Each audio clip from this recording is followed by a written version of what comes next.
Allahabad high court bar association के सचिव अखिलेश कुमार शर्मा जी हमारे साथ में हैं।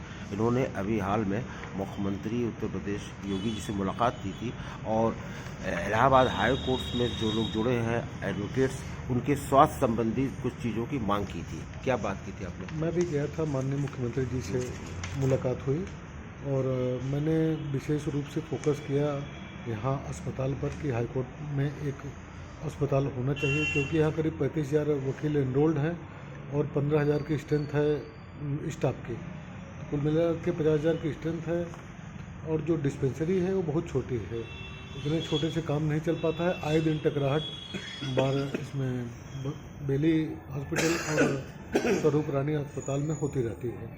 तो मेरा ये फोकस था। मैंने माननीय मुख्यमंत्री जी को इस बात का जो है मैंने उनसे निवेदन किया और उन्होंने आश्वासन भी दिया कि नहीं, मैं शीघ्र जो है इस पर मैं कार्रवाई करूँगा।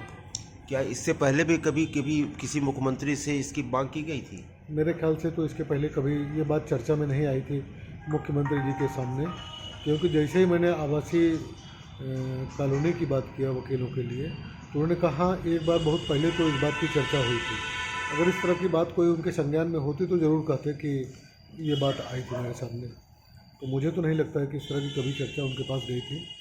वो मुझसे सेटिस्फाइड हुए और उन्होंने आश्वासन भी दिया कि नहीं, मैं शीघ्र इस पर कोई कार्रवाई करूँगा।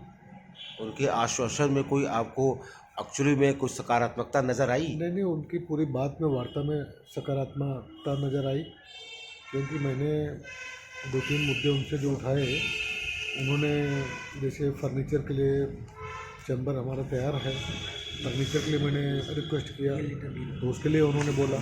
अस्पताल पे जैसे उनके दिमाग में कहीं न कहीं ये था कि वहाँ पे ऑलरेडी व्यवस्था कुछ है, तो उस पर उन्होंने थोड़ा सा हेजिटेट किया। लेकिन उन्होंने फिर जब मैंने उनको बताया कि नहीं, इतनी बड़ी स्ट्रेंथ है, तो वो फिर उस पर सहमत हुए और उन्होंने उसको स्वीकार किया और अपनी सहमत जताई। तो मुझे तो पूरा उनके ऊपर जो है माननीय मुख्यमंत्री जी की सबसे बड़ी विशेषता है कि जो कुछ कहना होता है वो मुँह पे कह देते हैं।